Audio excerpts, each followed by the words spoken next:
Life teaches you a lot, and I think a lot of people are not very self-reflective of their own lives. I don't think you can read a book and that's great, but I think if you're living an interesting life, if you were to take half an hour a day to actually sit and go, okay, what good has happened to me today and what bad has happened to me today? Why have those things happened and how can I prevent them from happening again? Most people don't, that kind of crap doesn't even cross their minds. Like every day I will sit at the end of the day and go, what bad has happened? How did that happen? Did I get caught slipping was I on the street? Some guys come up to me and it could have been a dangerous situation. Like, how could I genuinely have improved my reality? And you can self-reflect and teach yourself everything. But that's total ownership of your life, isn't it? But you have to have. But a lot of people don't. You have to have ownership of everything good that's ever happened to you and everything bad that's ever happened to you. I have complete ownership for the fact I was canceled. I don't sit there and go, oh, they're lying about me. Yes, they're lying, but I still own it completely. They're lying about me and they're talking shit, but I own it and I took responsibility for it and I sat there and I took absolute accountability and I thought, okay, how can I turn this in my favor? And I beat them. If you live a depressive life, you're gonna feel depressed. If you lived my life, you wouldn't feel depressed. So now you know what to fucking do. Now you're either gonna get up and do it, or you're gonna sit there and stay depressed. And that's why these people are so desperate to defend the idea that depression can't be solved. When you tell the world that depression can't be solved, what you're doing is absolving yourself from all responsibility. I no longer have to stand up and work hard and try and be something because it doesn't matter how hard I work because I'll be depressed anyway. They know that's a lie. They're just trying to fake, they're being ignorant on purpose to avoid doing the hard work. That's all it really is. As a man, you're born with no inherent value. You have to become important. You have to go through some pain or go through some suffering to make people care about you. Otherwise, you're not going to matter.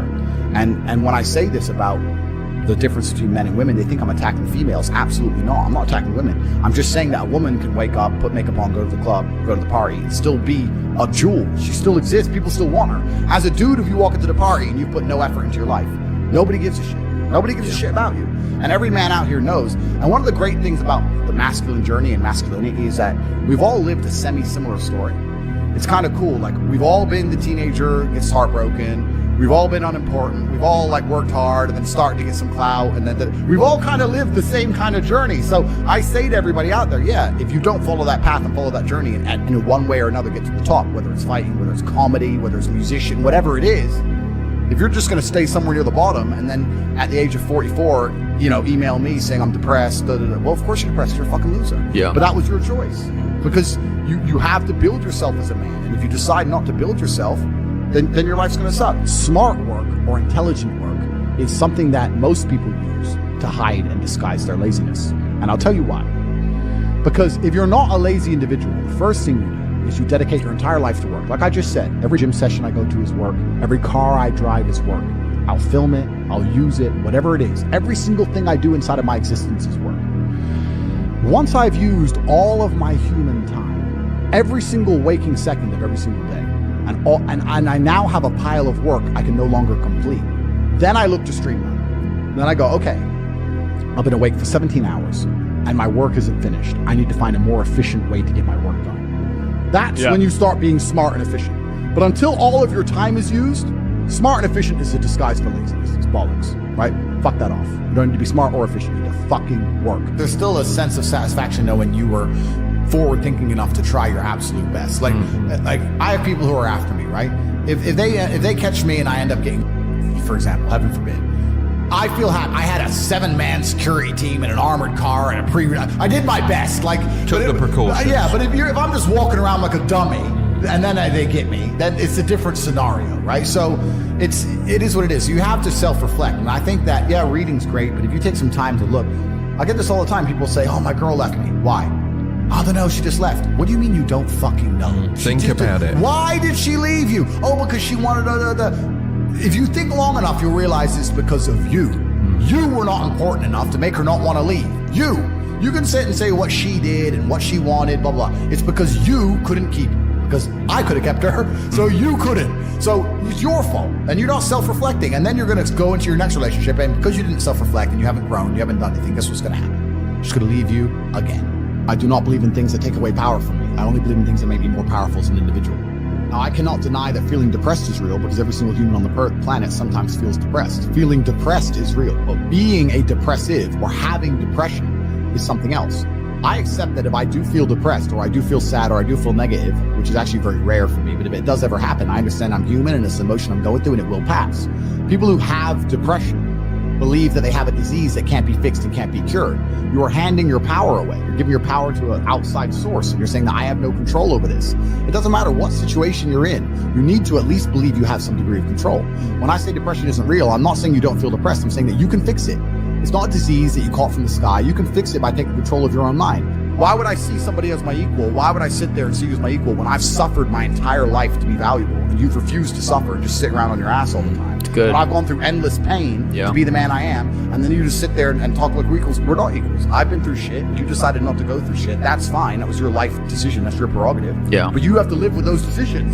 You can't complain now that I get to be top G and you don't. That was your choice.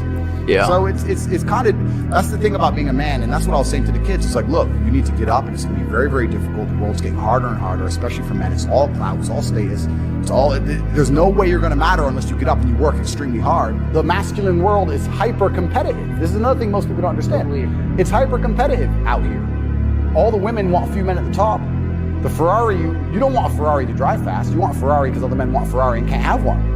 It's hyper competitive. So if you're competing against every other man for every dollar you make, every girl you see, the house you live in, the car you drive, the life you live, you're not going to be able to compete with the person who performs regardless of how they feel if you only compete when you feel like competing, right? Because there's men like me out there who will be sad every day and outcompete you regardless. I don't care how I feel, I will still win. And that's the kind of mindset you need to adopt. So I don't, when a man comes... You've got a job to do. Stop whining. Go to work. Completely. I agree. Completely. Feeling depressed is real. Yeah. Depression as a disease, I do not subscribe to. The idea, I believe, that if you feel depressed, something is depressing you, and you should try your best to fix it. You should take control of your life and do your best to fix it. The idea, but they don't say that. They don't talk that. They say depression like it's this magic thing that comes out the sky and it gets in your brain. You're sad no matter what. There's nothing you can do about it, and you need to only take pills. And I think that's a very bad way to look at the world, and that's a bad idea to subscribe to. And if you start to feel depressed, let's say your girl leaves you and you start to feel depressed, but you believe in the idea of depression, you're now going to start diagnosing yourself as clinically depressed, self-hypnosing yourself into hypnotizing yourself into being clinically depressed. And it's amazing how you can speak things into existence. I cannot become depressed because I don't believe in it. Who came from a worse scenario at the start? Who had a worse background? Me. Who's now more successful? Me. Who's happier? Me. Who smiles more? Me. Who sleeps easy at night? Me. Why the fuck would I want to think like you? If thinking this way makes me a bad person, but I get fucking fantastic results from my entire life, and everybody close to me gets fantastic results from knowing me, and everybody close to me absolutely adores me, why would I want to adopt your thinking and be a sad fucking sack of shit sitting on the internet trying to cancel people like a dork? I don't want to be my enemies. There's not a single enemy I have that I'm remotely envious of in any regard. Every single one of them has a shit life and a shit existence. I already won. God's already punished them. God's already rewarded me. I know these things. I'm the luckiest man on the planet.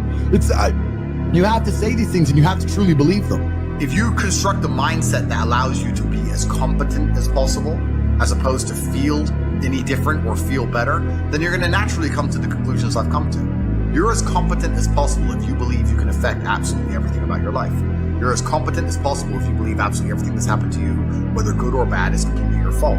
You're as competent as possible if you believe the bad things that happen to you are going to allow you to work harder and become even better. When bad things happen to me, the first thing out of my mouth is good. Good. Andrew, they took $10 million out of the bank because they canceled you. Good. Good. That's just my response. Good.